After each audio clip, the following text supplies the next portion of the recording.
नमस्कार दर्शक बंधु पाणीपाग खबर को आपन को स्वागत। दर्शक बंधु आज भिडियो रे आलोचना करिबा आगामी 24 घंटा केमित रहबो राज्यर पाणीपाग देशर पाणीपाग केउ राज्य हेबो प्रबल वर्षा एवं केउ राज्य हेबो अति प्रबल वर्षा आज भिडियो रे संपूर्ण आलोचना करिबा। ताले आसन दर्शक बंधु सर्वप्रथमे जानिबा सैटेलाइट इमेज रे कोन रहिछि पाणीपागर स्थिति आपण देखंतु। वर्तमान आपनकर जम्मू काश्मीर एवं उत्तर पूर्व भारत उपरे गोटे लघुचाप केन्द्र सृष्टि होइछि। ता सहित उत्तर उत्तर बंगोपसागर रे गोटे छोट बा दुर्बल घूर्णिबल सृष्टि होइछि। एही दुई पाणीपाग प्रणाली को देखिले भारतर विभिन्न राज्य रे भल वर्षा आशा रहिछि। तेबे ओडिसा रे केमिति रहबो पाणीपाग स्थिति आसुन जानिबा। हेले तार पूर्वरु पुरी जिल्ला रे केमिति रहबो पाणीपाग स्थिति विशेष करी रथयात्रा समय रे आपण देखंतु। रथयात्रा पर स्पेशल पाणीपाग तरफ सूचना दी जाइछि कि तापमात्रा प्राय 33 डिग्री मध्य रहिबार आशा रहिछि। ता सहित ह्यूमिडिटी प्राय 81% रहिबार आशा रहिछि।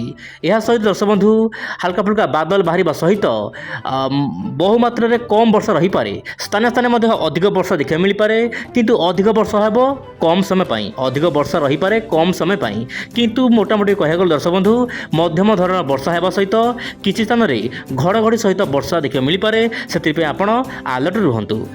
तेबे दर्शक बंधु जो देखा 8 तारिखर पाणीपाग स्थिति ओडिशार विभिन्न जिला को पाणीपाग तरफ येलो अलर्ट दि जाइछि। आपण देखंतु मालकानगिरी कोरापुट नवरंगपुर एही तीनोटी जिला को प्रबल वर्षा पई अलर्ट जारी करा जाइछि। ता सहित आपनकर जेमिति कि रहउछि गंजाम गजपति रायगड़ा कंधमाल नयागढ़ पुरी कटक ता सहित जगतसिंहपुर केन्द्रापड़ा भद्रक जाजपुर ता सहित बालेश्वर मयूरभंज अनुगुल एही सब जिलार स्थान स्थाने मध्यमरु प्रबल वर्षा किछि स्थान रे अति भारी वर्षा मध्य देखिबा मिल पारे। तेबे दर्शक बंधु एही समय मध्यरे किछि मात्रा रे घड़घड़ी सहित मध्य प्रबल वर्षा देखिबा मिल पारे। सेतिपे दर्शक बंधु आपण सतर्क रुहंतु कारण येलो अलर्ट जो जिल्ला रे रहिछि से जिल्लावासी को निश्चय पर सतर्क रुहंतु। प्रबल वज्रपात जेतेबेले हेबो आपण घरु बाहरतु नाही। वर्तमान देखा वायुर चलन केमिति रही आपड़ देखु वायुर चलन वर्तमान बहुमात्रा इंटरेस्टिंग रही कारण दक्षिण पश्चिम मौसुमी वायु वर्तमान बहुमात्रा सक्रिय रही जहाँपाई कि आरब सागर समस्त वायु भारतर उत्तर पश्चिम भारत भितर प्रवेश करुच्ची। सेहीपरि बंगोपसागर वायु उत्तर पूर्व राज्य सहित ओडिशा मध्यकू जाऊँगी जहाँपाई कि ओडिशा वर्षा देखा मिल पारे।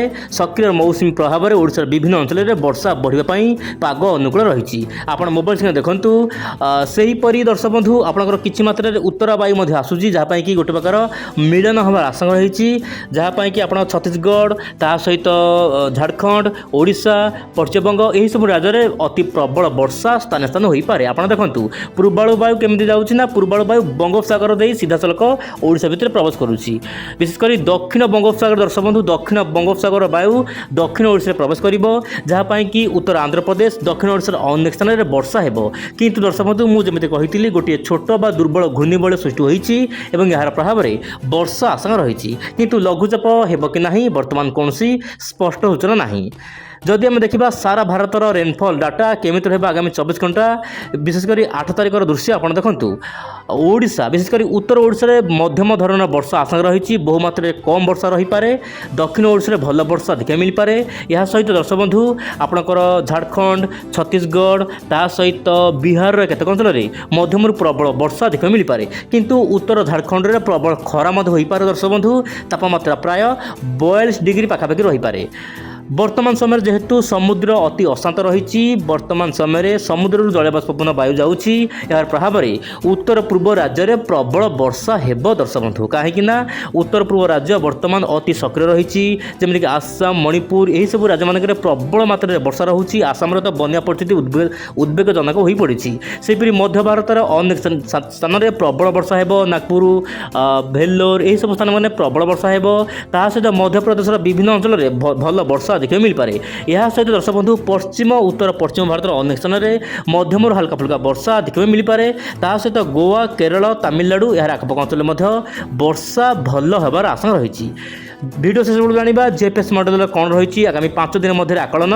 ଜେପିଏସ୍ ମଡେଲ ଆକଳନ କରୁଛି ଆଗାମୀ 5 ଦିନ ମଧ୍ୟରେ କୌଣସି ଲଘୁଚାପ ହେବାର ଆଶଙ୍କା ନାହିଁ, କିନ୍ତୁ ମୌସୁମୀ ବାୟୁ ସକ୍ରିୟ ପ୍ରଭାବରେ ଦେଶର ବିଭିନ୍ନ ଭାଗରେ ବଦଳିବ ପାଣିପାଗର ସ୍ଥିତି। ଆପଣ ଦେଖନ୍ତୁ ଓଡ଼ିଶାରେ ମଧ୍ୟ ଲଗାତାର ବର୍ଷା ଅଧିକ ମିଳିପାରେ, ବିଶେଷ କରି ଦକ୍ଷିଣ ଜିଲ୍ଲାମାନଙ୍କରେ ଅଧିକ ବର୍ଷା ହେବ। ମୁଁ ଆପଣଙ୍କୁ ଏଇଠି ଚ୍ୟାନେଲ ମାଧ୍ୟମରେ କହିବାକୁ ଚାହିଁବି ବା ୱିଣ୍ଡ ଓଡ଼ିଆ ଚ୍ୟାନେଲ ମାଧ୍ୟମରେ କହିବାକୁ ଚାହିଁବି, ଆପଣଙ୍କର ଦର୍ଶକ ବନ୍ଧୁ 14ରୁ 17 ଏବଂ 20ରୁ 25 ତାରିଖ ମଧ୍ୟରେ 2ଟି ଲଘୁଚାପ ସୃଷ୍ଟି ହୋଇପାରେ ବୋଲି ଆଗୁଆ ସୂଚନା ଦେଇଛି ଜେପିଏସ୍ ମଡେଲ। ତେବେ ଦର୍ଶକ ବନ୍ଧୁ ଓଡ଼ିଶାର ସମସ୍ତ ପାଣିପାଗ ଖବର ଉପରେ ୱିଣ୍ଡ ଓଡ଼ିଆର ନଜର ରହିବ। ତେବେ ଆପଣ ଚ୍ୟାନେଲକୁ ନିଶ୍ଚୟ ଭାବରେ ସବସ୍କ୍ରାଇବ୍ କରନ୍ତୁ। ତେବେ ଆଜି ପାଇଁ ଏତିକି, ପୁଣି ଦେଖାବ ଆସନ୍ତାକାଲି ଆଉ ଏକ ନୂଆ ପାଣିପାଗ ଅପଡେଟ୍ରେ। ଆଜି ପାଇଁ ଏତିକି, ନମସ୍କାର, ଜୟ ଜଗନ୍ନାଥ।